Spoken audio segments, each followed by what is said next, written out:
ATV-də canlı sağlam gün ay qarşınızda və çox maraqlı bir mövzu ilə və çox dəyərli mütəxəssislərimizlə qarşınızdayıq. Logos Psixoloji və Nitq Mərkəzinin rəhbərini Təranə Paşayevanı salamlayıram və onun gözəl komandasını salamlayıram və bilirsiniz ki, Logos Psixoloji və Nitq Mərkəzinin həm Bakıda müxtəlif filialları var, həmçinin də Azərbaycanın müxtəlif bölgələrində filialları var. 2014-cü ildən fəaliyyətə başlayıb, artıq 10 yaşınızı qeyd elədiniz. Mən təbrik eləyirəm. Hal-hazırda Logos Psixoloji və Nitq Mərkəzinin Sumqayıt filialından psixologumuz Xəyal Bayramov bizlə bərabərdir. Xoş gəlmisiniz. Xoş gördük Günay xanım. Təşəkkür edirəm bizi dəvət elədiyiniz üçün. Belə bir maarifləndirici verilişlərin davamlılığını diləyirəm. Çox təşəkkür edirik. Biz təşəkkür edirik. Təbrik eləyirəm həmçinin və elə bütün komandanı başda Təranə Paşayeva olmaqla, dəyərli gözəl xanımımız olmaqla hər kəsə uğurlar arzulayıram. Sanki Logosun yaranması mənim gözümün qarşısında baş verib deyə bu 10 ilin necə gəlib keçdiyi doğrudan da çox sürətlə keçir illər. Xeyirli uğurlu olsun. O gün olsun 100 yaşınızı qeyd eləyəsiniz. Təbrik eləyirəm və Logosun Bakı şəhərində Gənclik, Yasamal, 28 May, Əhmədli filialları, Xırdalan şəhərində, Gəncədə, Lənkəranda, Bərdədə, Qubada, Sumqayıtda filialları xidmət göstərir və Respublika ərazisində psixoloji, psixopedaqoji, logopedik, refleksoloji, müalicəvi idman, duyu bütünləmə, reabilitasiya bölməsi yüksək səviyyəli kompleks iş aparır və filiallarda bütün qruplardan olan uşaqlara və yetkin insanlara peşəkar mütəxəssislər tərəfindən xidmətlər göstərilir. Və bugün də Sumqayıt filialından Xəyal bəy bizlə bərabərdir, dəyərli psixologumuz. Bütün filiallarla, ümumiyyətlə Logos Psixoloji və Nitq Mərkəzi ilə əlaqə saxlamaq üçün əlaqə nömrəsi ekranlarınızda 070 270 46 48 və bugün çox maraqlı bir mövzu haqqında danışacağıq. Yenə valideynlərimizin istəyi ilə uşaqlara təlim, tərbiyə nə zaman verilməlidir? Buna nə zaman başlamaq lazımdır? Ümumiyyətlə uşaqlara bu hissi necə aşılamaq lazımdır? Hamısı haqqında məlumatınız olacaq. Təbii ki, bu haqda dəyərli mütəxəssisimiz danışacaq. Uşaq tərbiyəsinə nə zaman başlamaq lazımdır Xəyal bəy? Uşaq təlim və tərbiyəsi əslində fərqli qaynaqlardan, fərqli zamanlarda olaraq göstərilir. Amma biz təbii ki də baxdığımız zaman, daha ətraflı araşdırdığımız zaman Türkiyənin məşhur pedaqoqlarından olan Adəm Günəşin və yaxud da bundan öncəki psixoloji sahəsində iz buraxmış ailə yapısal terapisinin təməlini atmış Salvador Münişinin 1960-cı ildə atdığı bir təmələ baxdığımız zaman uşaq təlim və tərbiyəsini ilk öncə yoldaş seçimindən, həyat yoldaşı seçimindən bir yerdə davam elətdirir. Deyir ki, ilk öncə ailə seçimində, yoldaş seçimində nələrə diqqət eləməliyik ki, bunun gələcəkdəki bizə gətirdiləri nələr olacaq, onlar da yəni bu genetik ötürmələri qabardır da, bu çox önəmlidir. Daha öncəsinə baxır. Bəli. Amma ondan sonraki pedaqoqlar daha sonrasında hamiləlik dönəminə daha çox deyinirlər. Deyirlər ki, hamiləlik dönəmində ananın müsbət, pozitiv olması, emosional bağlarının yerində olması, yoldaşı tərəfindən dəstək alması, bu şeylər uşağın gələcəkdə təlim və tərbiyəsi üçün çox önəmli rol oynayır. Əslində doğrudan elə. Mən də əslində sırf daha öncəki görüşü dəstəkləyirəm. Ailə qurmadan öncə ailə quracağımız qadının, bəyin hansı xüsusiyyətləri daşıdığını, hansı dəyərlərə sahib olduğunu, əsəbi bir xarakterdədirmi, yoxsa daha mülayim bir insandırmı, ailə bağları necədir, ətrafındakı insanlarla necə davranış sərgiləyir. Yəni təkcə özümüzə həyat yoldaşı yox, ailə quranda, yəni biraz gənc olur həmin ərəfədə bəylər və xanımlar. Düşünürəm ki, təkcə özlərinə bir yar, özlərinə bir həyat yoldaşı yox, həmçinin gələcəkdə dünyaya gələcək övladlarına ata və yaxud da ana seçimi kimi görməlidirlər. Təbii ki də, elə də olmalıdır həqiqətən də. Və bundan sonraki zamanlarında sırayla belə getsək, hamiləlik dönəmində, yəni yoldaşın xanımına qarşı o davranışları o qədər önəmlidir ki, yəni uşağın gələcəyi üçün ən önəmli vacib amillərdən birisidir. Hətta hamiləlik dönəmində deyirlər, bəzən uşaqlar eşidər deyə, duyar deyə. Həqiqətən də hamiləlik dönəmində valideynlərin uşaqları ilə danışması, onlara pozitiv enerjinin ötürülməsi gerçəkləşən bir şeydir. Bundan sonra 0-3 yaş arasında uşaqların əsasən emosional bağlarının, güvənli bağlanma dediyimiz şeyin yaradılması çox önəmlidir. Güvənli bağ yaradılır, sonra 3 yaşdan sonra artıq güvənli ayrılma yaradılır valideynlər arasında. Bu zamanlarda artıq uşaqlara əsasən emosional bağlar üzərindən o hisslər ötürülməlidir. 3-6 yaş arasındakı artıq uşaqlarımıza təlim və tərbiyə zamanında biz onlara hər hansısa bacara biləcəkləri, təbii ki də yaşlarına uyğun olaraq kiçik hər hansısa bir davranışları ötürə bilərik, onlara verə bilərik. Bu nə ola bilər? Əl üzlərini yumaq, onlara təşviq eləmək olar. Əziz valideynlər, diqqətlə dinləyin mütəxəssisimizi, çox maraqlı məqamlara toxunur. Düşünürəm ki, o yaş qrupunda övladlarınız varsa ailənizdə, bizim mütəxəssisin dediklərini onlara bir, belə deyim də, sanki özdə onları edəndə özlərini bir böyük insan kimi təsəvvür eləyirlər. Uşaq olanda biz daha tez böyümək istəyirdik, həmçinin bizim övladlarımız da. Ona görə əl üzlərini özləri yuyanda bir qəribə özünə inam hissi yaranır onlarda. Təbii ki də 0-3 yaş arasında olan o uşaqlara o kimi şeylərdə, sonra oyuncaqlarla oynadıkları zaman oyuncaqlarını əlindən tutaraq yerinə qoymaqda, yerləşdirməkdə, toparlamaqda kömək eləməkdə. Təbii ki də. Bundan sonraki dönəmlərdə artıq 3-6 yaş o məktəbə hazırlıq dönəmləri ki olur. O zamanlarda yenə də şəkillər üzərindən, hər hansısa nağıllar üzərindən çox önəmlidir. Yəni valideynlərin axşamlar uşaqlarına nağıl danışması. Təbii ki də hər bir valideynin zamanı olmaya bilər, çox uzun zaman ayıra bilməyər. Amma bu zaman ərzində bir 15 dəqiqə, gün ərzində 15 dəqiqə uşağına keyfiyyətli bir vaxt ayırması o uşağın həyatında ən önəmli şeylərdən birisidir. Bəli, ən dəyərli zamanlardan biridir və uşaqların ən yadda qalan, düşünməyin ki, uşağın yaşı azdır. Mən ona indi də vaxt ayırsam onsuz da yadında qalmayacaq, amma bir bağ yaranır övladınızla aranızda. Bəzən biz valideynlər bu qaçaqaç, iş, güc, nəyisə səbəb gətiririk, amma təbii ki, o səbəblər övladımızın qarşısında, axı o yaşında heç vaxt olmayacaq. Onun qarşısında aciz qalacaq. Nə vaxtsa bizim o düşündüklərimiz, səbəb gətirdiklərimiz. Ona görə də vaxtında övladlarımızla bağ qurmağa çalışaq ki, sonra gecikməyək. Çünki gecikmiş hallarımız da olur. Bax, uşaqların təlim tərbiyəsində hansı yanlışları daha çox görürsünüz? İndi sizə müraciət edən valideynlər bilirəm çoxdur. Praktikanızda daha çox hansı yanlışlar var? Uşaqların təlim və tərbiyəsində ən böyük yanlışlardan birisi az öncəki həkimin də danışdığı kimi o qorxu faktorunun empoze edilməsi. Bəli, qorxutmaq. Yəni ən çox qarşılaşdığımız şeylərdən birisi və təəssüflər olsun ki, bunu ən çox da empoze edən analar olur. Çünki ata faktoru evdə olmadığı üçün uşağın da təlim və tərbiyəsi ilə ana məşğul olur və ana ata üzərindən başlayır uşağı şey eləməyə. Sən dərslərini oxumasan atana deyəcəm. Sən qardaş bacısınla münasibətində hər hansısa yanlış bir şey baş verdiyi zaman axşam atan gəlincə atana deyəcəm. Ya da bu dəqiqə götürürəm zəng vuram atana. Bu dəqiqə götürürəm zəng vuram atana. Çox gözəl. Həqiqətən də ata qorxusu yaranır uşaqda. Burada artıq bir yerdə bir emosional zədələnmələr baş verir. Biz onu hiss eləmirik, amma yığılır da yəni uşağın hafizəsində. Təbii ki də bununla bir yerdə uşaqlara telefon və tabletlərin verilməsi çox böyük yanlış hərəkətdir.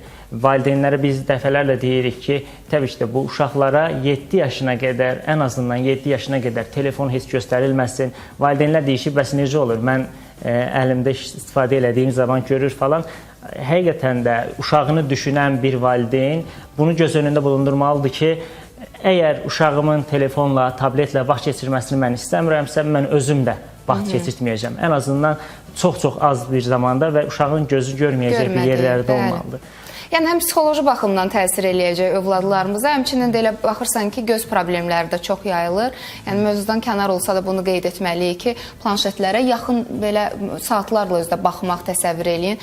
Uzun müddət göz bir yerdə, göz bəbəyi bir yerdə baxır, yaxın məsafədə və daha sonra da müxtəlif problemlər ortaya çıxır. Ümumiyyətlə, uşaqların təlim tərbiyəsində valideynlərə hansı məsləhətləriniz olardı? Və xüsusən də yaş qruplarına mən istəyirəm ki, bunları bölüb söyləyəsiniz ki, bizi çünki hər yaşda uşaqların valideynlər izləyir hal-hazırda. Valideynlərə onu deyə bilərik ki, 0-3 yaş ərzində, məsələn, uşaq doğulduqdan sonra, təbii ki, daha öncəsini demirik, az öncə səsləndirdik. 0-3 yaş ərzində uşaqlarla emosional bağlarınızı doğru şəkildə qurmağa çalışın, onlarla oyun oynamağa çalışın. Bundan sonraki o 3-6 yaş dönəmi dediyimiz dönəm ərzində uşaqlarınızla, məsəl üçün, dediyim kimi nağıllar, şeirlər, musiqilər üzərindən onları və elədikləri hər bir şeydə təqdir eləyərək.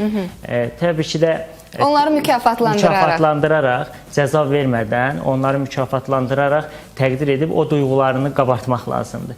Bundan sonraki dönəmlərdə 7-10 yaş dönəmlər biraz daha uşaq təlim və tərbiyəsində daha biraz ağır bir prosesdir. Həssas dönəmlərdir. 7-10 yaş qrupu. Bəli. Bu dönəm ərzində valideynlər daha həssas davranmalı, o uşaqlara söz haqqı tanımalı, onların davranışlarında onları dəstəkləməli. Təbii ki də öncəlikli olaraq valideynlər özləri uşaqlarına nümunə olmalıdırlar. Öz davranışları ilə. Valideyn əgər necə danışarsa, davranış olaraq necə özünü idarə edərsə, uşaq da ondan görər, götürər, bu şəkildə davam edir. Necə deyərlər, uşaq ailənin güzgüsüdür. Bir uşağa baxanda artıq o ailənin hansı formada olduğu insanın göz qarşısına gəlir. Ona görə də birinci özümüzü tərbiyələndirməyə başlamalıyıq. Birinci özümüzdən başlamalıyıq. Bəzən otururuq bütün günü telefonda, sonra deyirik ki, övladımız telefona baxır. Yəni biz birinci özümüzü tərbiyələndirib, o telefonu övladımızla vaxt keçirəndə kənara qoymalıyıq. İndi əsas gündəlik bu müasir dövrün problemlərindən danışıram ki, daha sonra biz ondan onu tələb eləyə bilərik. Çünki dediyim kimi, uşaq bir güzgüdür. Yəni, əks olaraq nə görürsə, onu da sənə qaytarır. Yəni, təsir əks təsirə bərabərdir. Və uşaqlara müstəqil düşünmək, öyrətmək zamanı var. Bu zaman hansı yaşları əhatə eləyir? Biz nə zaman başlamalıyıq onları müstəqil düşüncəyə hazırlamağı? Əslində, müstəqil düşünməyin bəlli bir yaş aralığı yoxdur. Biz onun hər hansısa bəlli bir yaş aralığında desək, burada yanlış etmiş olarıq. Uşaqlara ən kiçik yaş dövründən müstəqil düşünməyi onlara empozə eləyə bilərik. Dediyimiz kimi 3 yaşında, 4 yaşında, 5 yaşında uşaqlara ən azından paltar geyindiyi zaman seçim elətdirə bilərik ki, hansı paltarını geyinmək istəyirsən. Uşaq öz seçimini deyər, hətta yeməklərdə belə deyə bilər ki, hansı yemək yemək istəyirsən. Uşaq öz seçimini ifadə elədiyi zaman bu şəkildə biz hər şeyi uşaqlara empozə eləyərik. Özlərini ifadə etməyi öyrənmək üçün hansı metodlar var? Yəni, bir psixoloq olaraq valideynlərə hansı metodları, ev şəraitində belə deyək, hansı metodlardan istifadə eləyib və yaxud da hansı cümlələrdən istifadə eləyib, məhz bunu inkişaf etdirə bilərlər? Uşaqlarla ilk öncə sağlam bir emosional bağ qurulmalıdır ki, uşaq özünü sizə ifadə eləsin, öz güvəni artsın. Onları dəstəkləmək lazımdır hər zaman. Dəstəklədiyimiz zaman uşaq məktəbdə olanları ilk öncə gələn anasına deyər, atası ilə paylaşar, paylaşa bilmə duyğusu onda formalaşar. Yəni, əvvəlcə biz onlardan bunu soruşmalıyıq hər dəfə ki, yəni, bəzən görürsən ki, valideynlər yenə deyirəm, nələrsə səbəb gətirirlər, sadalamayacam. Yəni, gündəlik, o qaça-qaçlar, ev işləri, əsas analar daha çox vaxt keçirir övladları ilə və düşünürlər ki, mən ona sual verəcəm və yaxud da sualı verir, artıq övladını dinləmir. Elə problem də bundan yaranır, uşaq onu hiss eləyir. Yəni, artıq valideyn onu dinləmirsə, ikinci dəfə gəlib eyni mövzuda artıq onunla danışmaq istəməyəcək. Biz onları dinləməyəcək. Bacarmalıyıq, düşünürəm bir valideyn olaraq. Təbii ki də, hər zaman uşaqlarımıza öncəlik verməliyik, dinləməliyik onları. Uşaqları dinlədikdən əlavə, uşaqların hansı mövzuları daha çox cəlb elədiyi, o mövzularda onlarla vaxt keçirdə bilərik. Uşağın daha çox diqqətini nələr çəkə bilir, biz onları araşdırmalıyıq. Uşaqlarımızı bir tərəfdən analiz eləməliyik. Biz analiz etdiyimiz zaman uşaqlara gözəl bir suallarla analiz eləyirik. O sualları verdiyimiz zaman uşaq öz daxili dünyasını belə çıxardır ortaya. Məsələn, uşağa soruşduğumuz zaman ki, sən valideyn olduğunda uşağına necə davranarsan, ona necə davranılmağını istəyirsə, uşaq o şəkildə açıqlayır. Əziz valideyn, yaxşı bir ipucu verdi. Əslində yararlana bilərik. Uşağa, məsələn, sual veririk ki, ən dəyərli zamanlarını necə keçirdərsən, uşağınla necə keçirdərsən və yaxud da sənin uşağın anan və atan olsa, sən onlara qarşı necə davranarsan, uşaq o qədər açıq cavablar verir ki, burada valideynlər belə bəzən təəccüblənirlər ki, həqiqətənmi belə bir şey? Mən o sualı öz qızıma vermişəm və balaca idi, 5-6 yaşı var idi və sual verdim ki, sən valideyn olsaydın, sən hansı qadağaları etməzdin övladına? Deyir, mən ona bolluca şirin, şəkər, şirniyyat yeməyə icazə verərdim. Nədir ki, mən ona deyirəm ki, yemə olmaz, ümumiyyətlə evə almıram demək olar ki. Ona görə mənə bunu söylədi. Yəni onların da öz düşüncələri var təbii ki və təbii ki onların düşüncələrinə biz həssas yanaşmalıyıq. Hal-hazırda Logos Psixoloji və Nitq Mərkəzinin Sumqayıt filialının mütəxəssisi Xəyal Bayramov bizlə bərabərdir. Elə hal-hazırda ekranda gördüyünüz görüntülər də Sumqayıt filialında çəkilmiş görüntülərdir. Hər bir filialla əlaqə yaratmaq üçün eyni nömrədir. Sizi oradan artıq yönləndirəcəklər. Elə hal-hazırda ekranlarda Xəyal bəyə görürük. Deyəsən onlayn bir müayinə aparırsınız. Bəli, onlayn seansınızdır. Və yəni bu cür də olur. Əgər uzaqda qalırsınızsa və yaxud da məsafə qət etmək istəmirsinizsə və yaxud da ola bilər elə bir sağlıq problemi var ki, övladınızın və yaxud da ki, elə böyük yaşda olan insanlar da bilirsiniz, Logos Psixoloji və Nitq Mərkəzinə müraciət eləyir. Onlayn seanslara da qoşula bilərlər. 070 270 46 48 Sumqayıt şəhərindən yazanlar var. Əziz Sumqayıtlar söyləyirlər ki, əslində Logosun yerini bilməyən yoxdur, amma bilməyənlər də var. Heydər Əliyev prospekti 9-cu məhəllədə yerləşir. Elə Xəyal bəy də, Xəyal Bayramov psixoloqumuz da məhz Sumqayıt filialında çalışır və bilirsiniz ki, hal-hazırda Logos Psixoloji və Nitq Mərkəzinin müxtəlif filialları var. Həm Bakıda, həmçinin də bölgələrimizdə Gənclik, Yasamal, 28 May, Əhmədli filialları, Xırdalan şəhərində, Gəncədə, Lənkəranda, Bərdədə, Qubada, Sumqayıtda da filialları xidmət göstərir və Logos Psixoloji və Nitq Mərkəzi 2014-cü ildən fəaliyyətə başlayıb. Mən son olaraq Xəyal bəy istəyəcəm ki, valideynlərə buradan səslənəsiniz. Bax, sizə müraciət edən ən çox problemlər və praktikanızda mövzumuzla bağlı gördükləriniz nə sizi söyləməyə vadar edirsə, onları söyləyin, zəhmət olmasa. Təbii ki də biz buradan valideynlərə üzümü tutaraq demək istəyirəm ki, əziz valideynlər, ilk öncə uşağımızı doğurmadan öncə, onu dünyaya gətirmədən öncə uşaq psixologiyası haqqında üzr istəyirəm. Buyurun. Uşaq psixologiyası haqqında kitablar oxuyun.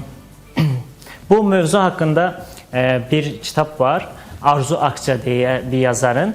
Özü Türkiyəli bir vətəndaş yazardı. Uşaqları, birinci uşağı doğulduqdan sonra bəlli bir problemlər yaşayır. İkinci uşağına qədər düşünür ki, mən uşaqlar haqqında məlumatlar toplamalıyam və ən sonunda ortaya bir kitab ərsəyə gətirir. Çox gözəl bir kitabdır. Gerçək ana kitabı. Orada valideynlərin, anaların, uşaqlarına yanaşma tərzi haqqında məlumatlar verir.